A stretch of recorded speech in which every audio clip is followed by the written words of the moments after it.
Good morning. In the previous class, we had completed the topic of admission of a partner. Today, we will discuss accounting treatment in case of retirement of a partner.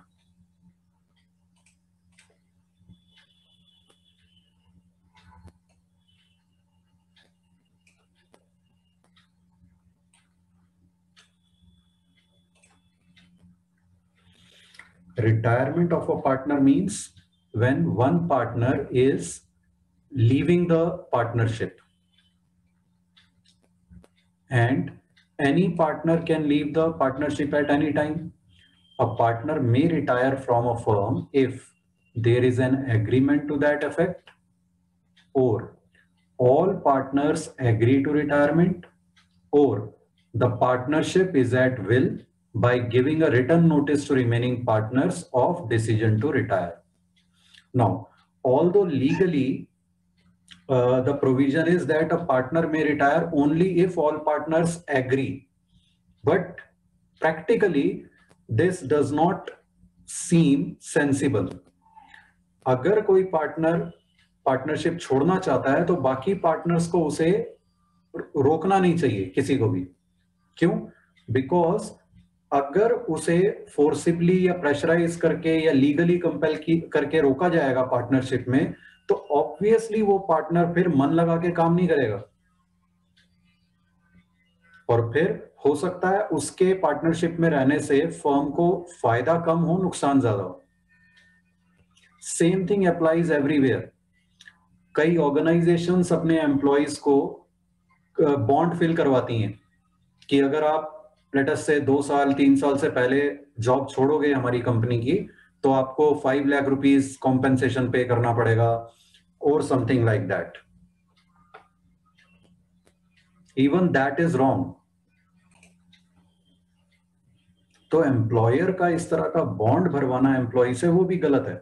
Because again, उस bond के basis पर अगर आप किसी employ को pressurise करते हो job continue करने के लिए अपनी कंपनी में, जबकि वो एम्प्लॉय छोड़ना चाहता है, तो अगेन सोचो, वो एम्प्लॉय मन से तो काम करेगा नहीं। हो सकता है वो काम अच्छा करने के बजाय काम बिगाड़ना शुरू कर दे, तो उल्टा कंपनी का नुकसान है। ठीक है? Same thing applies in all relationships also. कई बार रिलेशनशिप्स में भी हम कई लोग अपने फ्रेंड को या किसी और रिलेटिव को प्रेशराइज करते हैं अपने साथ रिलेशन में बना रहने के लिए, जब वो पर्सन उस रिलेशनशिप से बाहर जाना चाहता है। तो नहीं प्रेशराइज करना चाहिए। आप किसी को जबरदस्ती अपना फ्रेंड नहीं बना सकते। अगर उसका मन नहीं है आपके साथ रिलेशनशिप कंटिन्यू करने का, तो you should allow that person to leave happily on a positive note. Otherwise उस रिलेशनशिप का फायदा कम होगा, नुकसान ज्यादा होगा। If any of the persons in any relation, whether it is employee-employer relation, whether it is partnership, whether it is friendship, any other relation, कहीं पर भी अगर प्रेशर में या फोर्सिबली किसी को रिलेशन में मेंटेन किया जाएगा, तो उसका फायदा कम होता है, नुकसान ज्यादा होता है। So that should not be done. In retirement, in case of partnership also, if any partner wants to retire, all other partners should happily and on a positive note allow that partner to retire easily, without any pressure, without any conditions. Now, liability of a retiring partner. A retiring partner remains liable for all acts of the firm up to the date of retirement. Retirement date तक जितने भी firm के acts हैं, उन सब के लिए वो लायबल है, क्योंकि तब तक वो पार्टनर था या थी। However, he or she may be discharged of such liability by an agreement between self, third party and continuing partners. This is as per section 32(2) of Partnership Act. अगर सब पार्टनर्स आपस में एग्रीमेंट कर लें और जिसकी तरफ लायबिलिटी है, सपोज किसी बैंक से लोन लिया हुआ है, उस बैंक के साथ भी एग्रीमेंट साइन हो जाए, उस एग्रीमेंट के अकॉर्डिंग रिटायरिंग पार्टनर को ऐसी लायबिलिटीज से फ्री किया जा सकता है, डिस्चार्ज किया जा सकता है.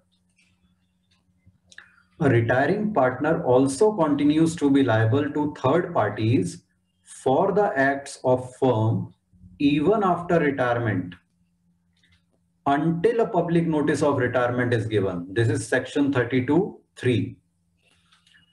आउटसाइडर्स को तो नहीं पता कि वो रिटायर हो रहा है, तो वो हो सकता है कई आउटसाइडर्स फर्म के साथ इस एजम्पशन में डील करते रहे कि वो अभी भी पार्टनर है जो कि रिटायर हो चुका है.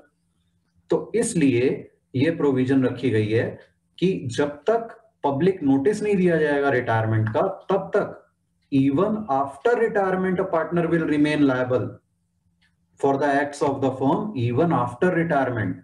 तो बहुत जरूरी है जैसे ही कोई पार्टनर रिटायर हो फर्म से, वो इमीडिएटली एक पब्लिक नोटिस दे दे that I am retiring from this partnership firm from this date and will not be liable for the acts of the firm anymore.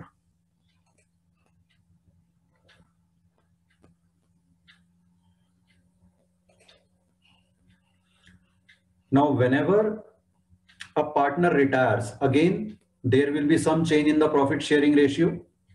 Because the partner who is leaving, his or her share will be now enjoyed by the remaining partners.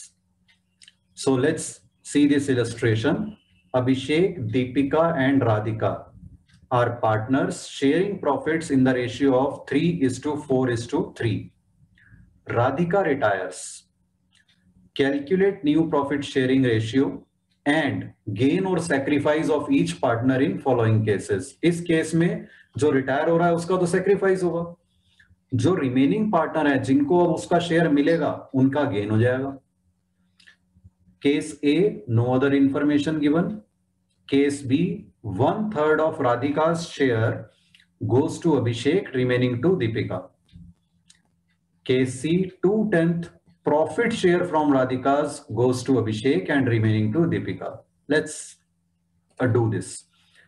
A part, if no other information is given, this means remaining partners will share future profits in their mutual old ratio. तीनों partners का ratio था 3:4:3. इसमें से अभिषेक और दीपिका का mutual ratio था 3:4. So their new ratio will be 3:4, means 3/7 4/7. पहले था 3/10 4/10 3/10, अब होगा 3/7 4/7. नाउ लेट्स सी गेन और सैक्रिफाइस. अभिषेक का न्यू शेयर है 3/7, ओल्ड था 3/10. तो 3/7 minus 3/10, 30 minus 21 over 70, तो 9/70 का गेन हो रहा है अभिषेक को. दीपिका के केस में new share is 4/7, old was 4/10, so 40 minus 28/70, 12/70 का गेन हो रहा है दीपिका को.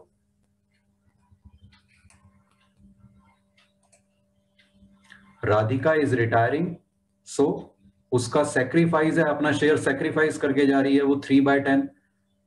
70 की टर्म्स में लाएंगे इसे तो 21/70 शेयर, वो प्रॉफिट शेयर वो सेक्रीफाइस करके जा रही है. Now if we see carefully, the sum of gain और sacrifice of all partners is always equal to 0. इस केस में अगर हम देखें 9, न्यूमरेटर्स को सिर्फ ऐड करो, 9 + 12 और यहां पे -21 इज 0. ठीक है.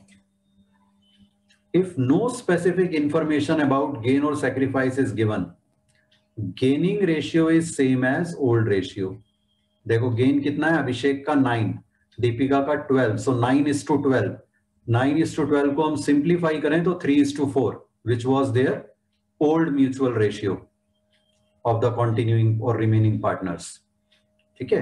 तो अगर कोई और इंफॉर्मेशन हमें नहीं दी हो तो सैक्रिफाइस रेशियो अलग से निकालने की जरूरत भी नहीं होती. जो ओल्ड रेशियो था रिमेनिंग पार्टनर्स का, वही उनका गेनिंग रेशियो भी उनका वही हो जाएगा. Now part B. Abhishek old share was 3/10. 1/3 of Radhika share goes to Abhishek. Radhika का शेयर था 3/10, उसका 1/3, मतलब 3 और 3 कैंसिल हो गया तो 1/10 इसको मिल गया, 3/10 पहले से था, अब इसका न्यू शेयर हो गया 4/10, gain is 1/10. Similarly, in case of Deepika, share was 4/10 and remaining to Deepika, 1/3 of Radhika's share goes to Abhishek and remaining to Deepika 1/3 अभिषेक को चला गया तो 2/3 दीपिका के पास जा रहा है. So 3/10 का 2/3 which is 3/3 कैंसिल हो गया, so this is 2/10. 4/10 पहले था, 2/10 और मिल गया तो new share is 6/10, gain is 2/10. Radhika के केस में she is retiring so her sacrifice is 3/10. New ratio क्या हुआ? 4:6 और वी कैन से 2:3.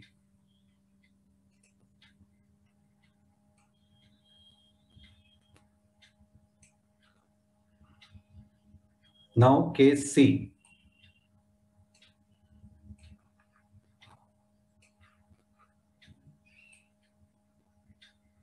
क्या है केस सी में? 2/10 profit share from Radhika's share goes to Abhishek. मतलब सीधे सीधे 2/10 ऑफ नहीं है, ऑफ राधिकाज शेयर था बी पार्ट में, तो 3/10 अगर यहां पे होता 2/10 ऑफ राधिकाज शेयर तो 3/10 का 2/10 हो जाता, लेकिन फ्रॉम राधिकाज शेयर है तो इसका मतलब सीधे सीधे 2/10 राधिका के शेयर से माइनस हो गया और अभिषेक के शेयर में ऐड हो गया. तो अभिषेक का प्रीवियस शेयर था 3/10, अब उसे 2/10 और मिल गया, सो न्यू शेयर इज 5/10. और रिमेनिंग मतलब 2/10 तो चला गया अभिषेक को, 3/10 में से बचा कितना? 1/10 चला गया दीपिका को. सो दीपिका's old share 4/10 plus 1/10 from Sarika. So new share of Deepika is 5/10. Sorry, 1/10 from Radhika. So new share is 5/10. Radhika का न्यू शेयर है ही नहीं क्योंकि वो रिटायर हो गई. न्यू रेशियो क्या हो गया? 5:5 और वी कैन से 1:1. Now let us discuss accounting treatment of goodwill in case of retirement of a partner. First step, write off existing goodwill, if any, in old ratio by transferring to old partners. Old partners retirement के case में means all the partners before retirement. Second will be adjustment of new goodwill. Again, the entry will be same as we discussed earlier in case of admission and change in ratio. Entry is gaining partners capital accounts debit to sacrificing partners capital accounts in gaining or sacrificing ratio.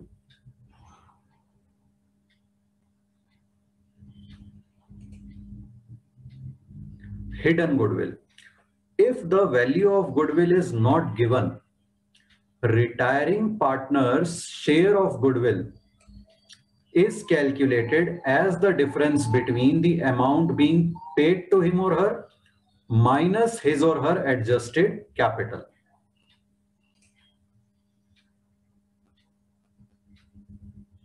For example, if adjusted capital of retiring partner is 3,30,000, but he is being paid 4,60,000, तो उसे 1,30,000 extra किस लिए मिल रहे हैं? इसका मतलब है वो उसका शेयर ऑफ गुडविल है. और अगर उसका शेयर फर्म में 1/4 था और 1,30,000 उसे एक्स्ट्रा मिल रहे हैं share of goodwill, that means firm's goodwill is how much? 1,30,000 into 4, 5,20,000. Settlement of retiring partners dues.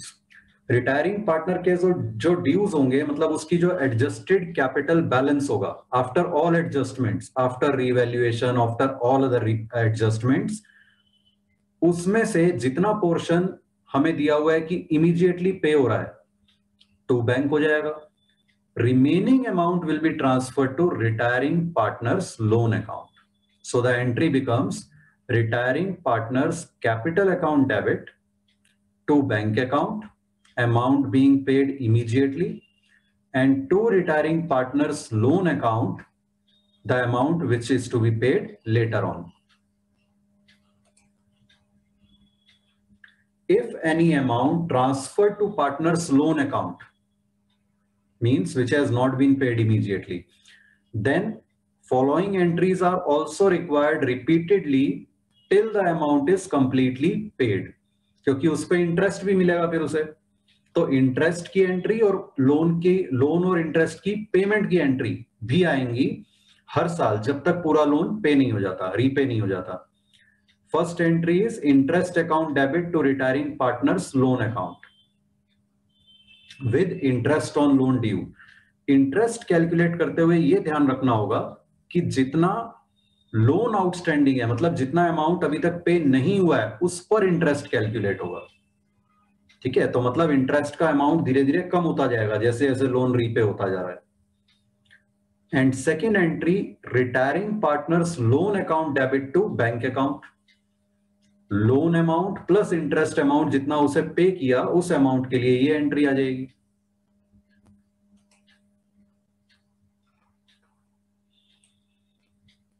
If no information is given about payment to retiring partner, then the adjusted balance of his or her capital is transferred to his or her loan account. By default हम उसके loan account में transfer कर देंगे अगर और कोई information नहीं दी हुई कि कितना अमाउंट अभी पे हो रहा है, कितना बाद में पे होना है, तो हम पूरे अमाउंट को उसके लोन अकाउंट में ही ट्रांसफर कर देंगे.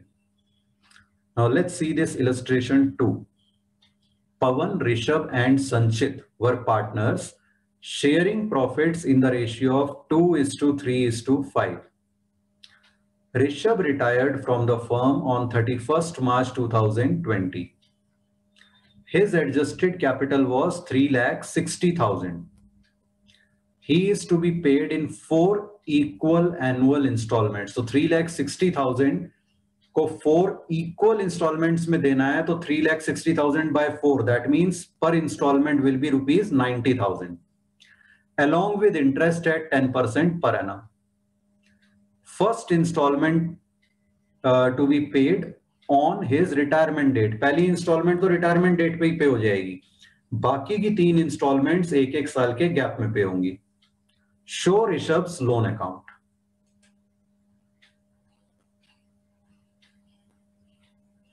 Solution.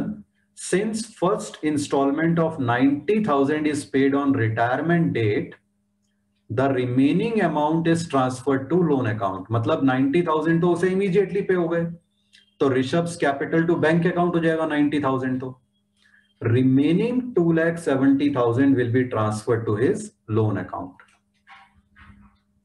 एक फॉर्मेट बना लो, Rishabh's loan account.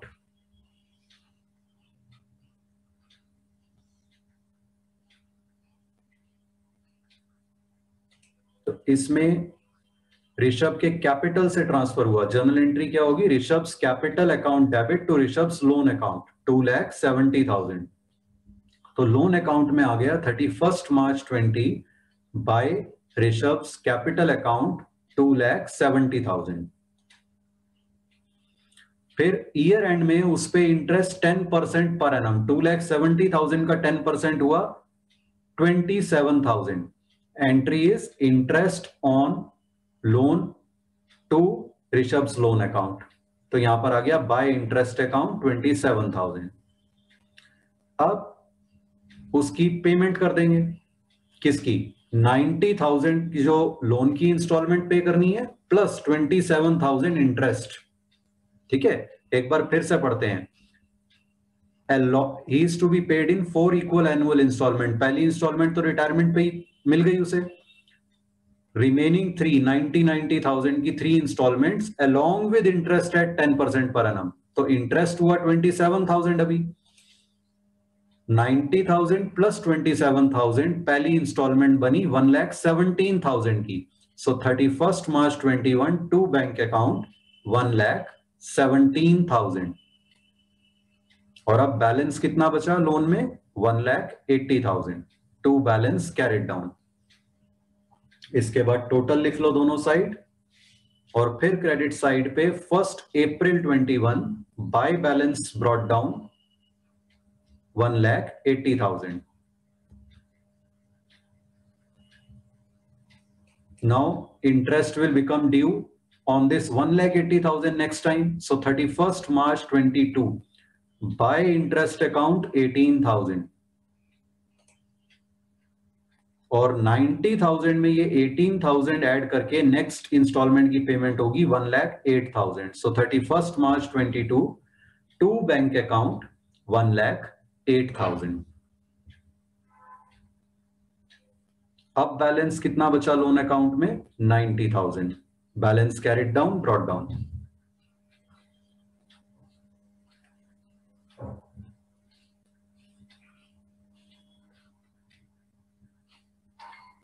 Again next year interest will become due 90,000 का 10% 9,000 by interest account. Next instalment 90,000 plus 9,000. अब ये लास्ट इंस्टॉलमेंट है तो पूरा अमाउंट पे हो रहा है to bank account 99,000 31st March 23 and the loan account stands closed now. Clear?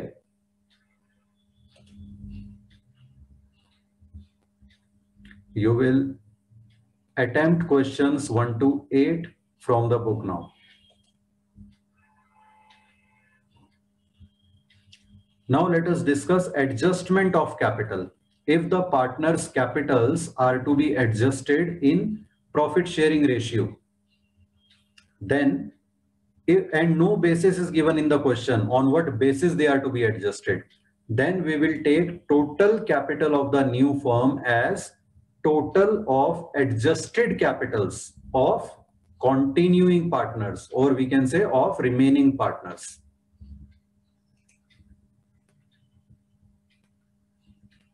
Now let us understand this concept of capital adjustment with the help of this illustration. Illustration 3. Palak, Sarika and Anushka were partners sharing profits in the ratio of 1:2:3. So 1/6, 2/6, 3/6. Sarika retired on 31st March 2020. On that date, their adjusted capitals means capitals after all adjustments, revaluation का gain या loss transfer हो चुका, बाकी सारी adjustments हो चुकी. So adjusted capitals were 3,60,000, 2,40,000 and 1,80,000. Bank balance was 2,50,000. Sarika's dues were paid. मतलब सारिका को कितना अमाउंट देना था 2,40,000. वो इमीडिएटली पे कर दिया. ठीक है. New profit sharing ratio was decided to be 2:3. अगर ये नहीं दिया होता तो हम क्या लेते 1:3 जो उनका ओल्ड था पलक और अनुष्का का. But now it is given as 2:3. Show adjustment of capital in capital accounts in the following cases. First case is capitals to be adjusted in new profit sharing ratio. Let's do this first.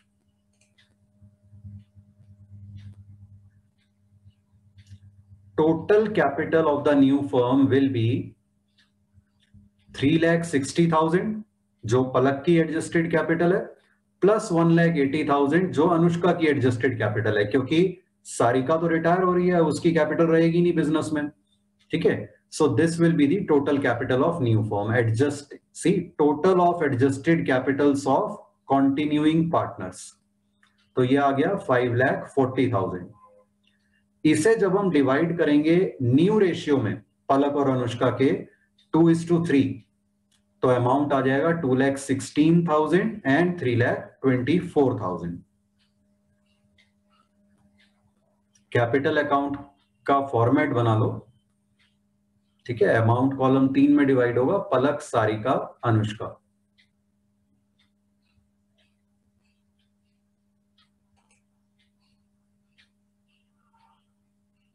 (31st March) by balance brought down. जो इनका adjusted capital हमें दिया हुआ है हम उससे starting करेंगे. 3,60,000, 2,40,000 and 1,80,000. अब ये जो हमने निकाला न्यू बैलेंस होना चाहिए जो in the new profit sharing ratio, उसे हम लिख देंगे to balance carried down. Palak के कॉलम में 2,16,000, अनुष्का के कॉलम में 3,24,000, ये जो अभी हमने वर्किंग नोट्स में निकाला था, क्योंकि अब इनकी कैपिटल का इतना बैलेंस होना चाहिए।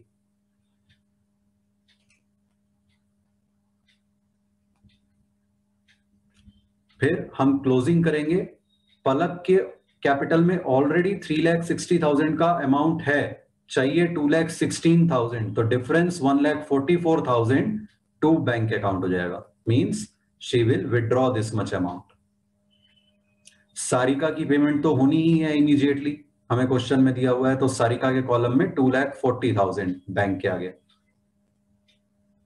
अनुष्का के केस में अभी बैलेंस है 1,80,000, लेकिन होना चाहिए 3,24,000। That means she has to bring more amount. How much? 1,44,000। So credit side लिख देंगे बाय बैंक अकाउंट अनुष्का के कॉलम में 1,44,000।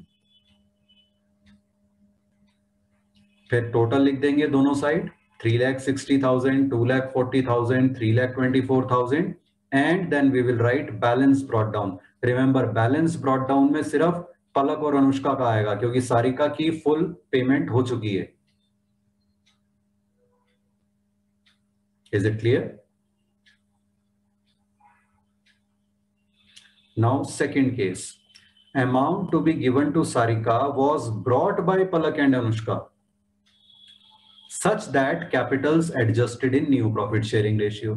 मतलब इनकी जो एडजस्टेड कैपिटल है 3,60,000 और 1,80,000, वो तो कैपिटल होगी ही न्यू फर्म की, साथ में सारिका को जो अमाउंट पे करना है, कितना पे करना है? 2,40,000, वो भी ये लेकर आएंगे, और लाने के बाद फिर कैपिटल्स को एडजस्ट करना है प्रॉफिट शेयरिंग रेशियो में।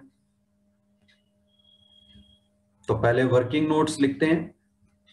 Now in this case, total capital of the new firm will be 3,60,000 plus 1,80,000 तो होगा ही, 2,40,000 और ऐड हो जाएगा total capital of new firm में, क्योंकि इतना अमाउंट उन्हें लेकर आना है।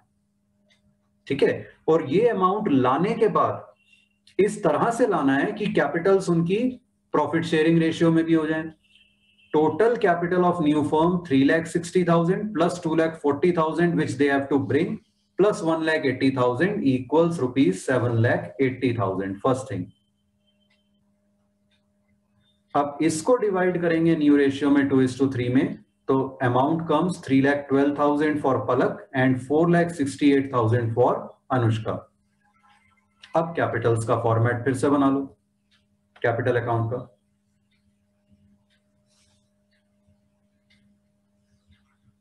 Again we will start with the balances, adjusted balances of capitals that we are given by balance brought down 3,60,000, 2,40,000 and 1,80,000. Then we will write balance carried down, जो amount हमने निकाला है वर्किंग नोट्स में, ये ऊपर से एक लाइन छोड़कर लिखना, to balance carried down. Palak के कॉलम में 3,12,000, अनुष्का के कॉलम में 4,68,000। And now the balancing figure will be the amount brought in or amount withdrawn। पलक के केस में 3,60,000 है ऑलरेडी, चाहिए 3,12,000, तो इसका मतलब she will withdraw to bank account 48,000, और सारिका की भी पेमेंट हो जाएगी, तो सारिका के पेमेंट में कॉलम में 2,40,000। अनुष्का के कैपिटल में 1,80,000 है, जबकि चाहिए 4,68,000। That means she will bring in by bank account 2,88,000। Then right totals on both sides and then right by balance brought down. Palak 3,12,000, Anushka 4,68,000। Clear? Now let us look at case 3. Amount to be brought by Palak and Anushka such that Capitals adjusted in new profit sharing ratio, यहां तक तो वही है जो second में था, लेकिन अब आगे क्या लिखा है, minimum bank balance to be maintain ₹2 lakh. Already bank balance कितना है, 2,50,000, और मेंटेन कितना करना है, 2 लाख। इसका मतलब बैंक में से 50,000 रुपीज यूज हो सकते हैं सारिका की पेमेंट के लिए। तो जो टोटल कैपिटल हमने अभी सेकंड केस में निकाली थी 7,80,000, उसमें से 50,000 अब हमें कम चाहिए। क्यों? क्योंकि वो बैंक वाला अमाउंट यूज हो सकता है। तो वर्किंग नोट्स में पहले लिखेंगे existing bank balance is 2,50,000 and minimum bank balance to be maintained is ₹2 lakh. It means ₹50,000 bank amount can be used for Sarika's payment.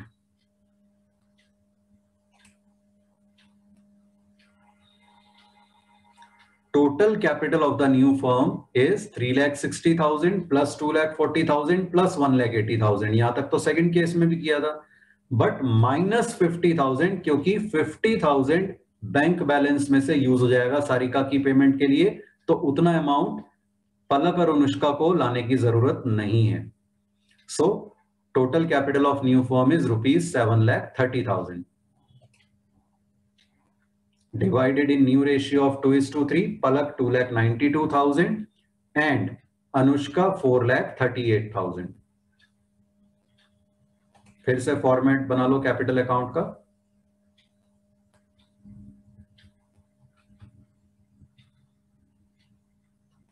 Again we will begin with the adjusted capital balances given.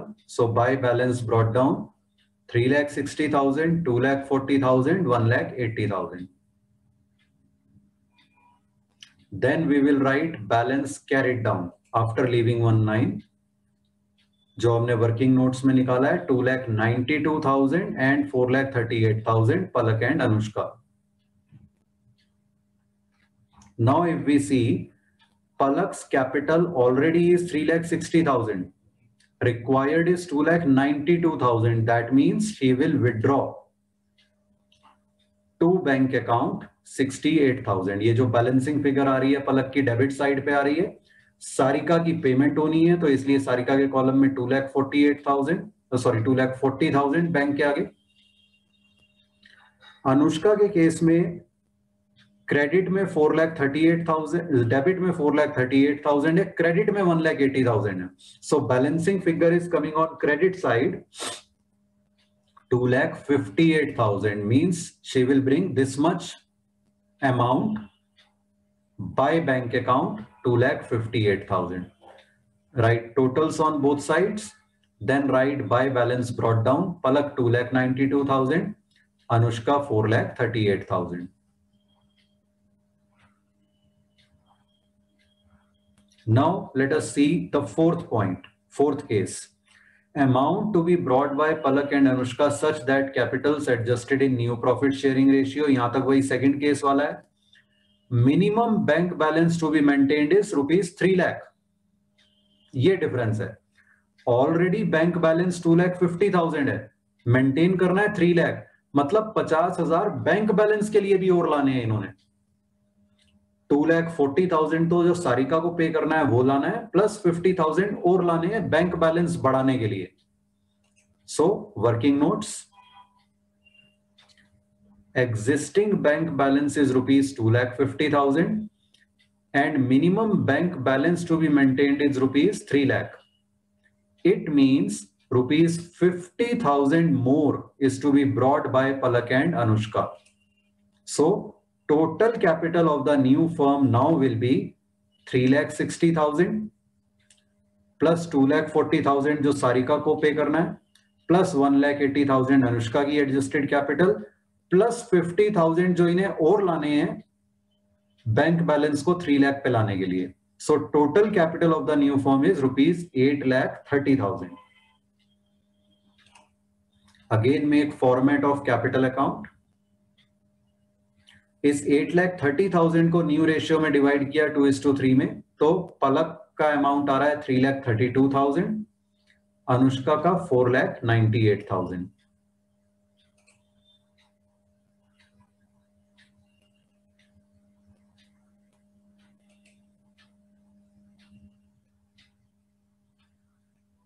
Again, we will begin with the adjusted capital balances. By balance brought down 3,60,000, 2,40,000 and 1,80,000. Then after leaving one line on debit side, we will write two balance carried down, जो हमने working notes में calculate किया है. पलक का 3,32,000, Anushka 4,98,000. Now in Palak's case, 3,60,000 is already there. Required is 3,32,000. So she will withdraw to bank account 28,000. Sarika की payment हो जाएगी 2,40,000, तो बैंक के आगे सारिका के कॉलम में 2,40,000. अनुष्का के केस में 1,80,000 कैपिटल है, but required is 4,98,000. That means she has to bring more amount. So by bank account 3,18,000. Write total on both sides, then write by balance brought down. Palak 3,32,000 and Anushka 4,98,000.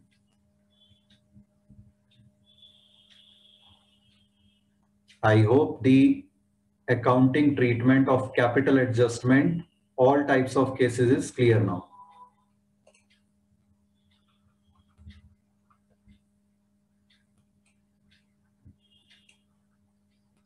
Notes में लिख लो. अब जो हमने numerically अभी देखा है इस example के थ्रू, उसे जनरलाइज्ड फॉर्मूला एक बना लेते हैं. लिखो adjustment of capitals in profit sharing ratio when retiring partner is to be paid through amount brought by remaining partners. Formula क्या बना? Total capital of new firm equals total of all partners adjusted capitals. All मतलब retiring वाले को भी मिला के. Total of all partners adjusted capitals plus minimum cash and bank balance to be maintained minus existing cash and bank balance.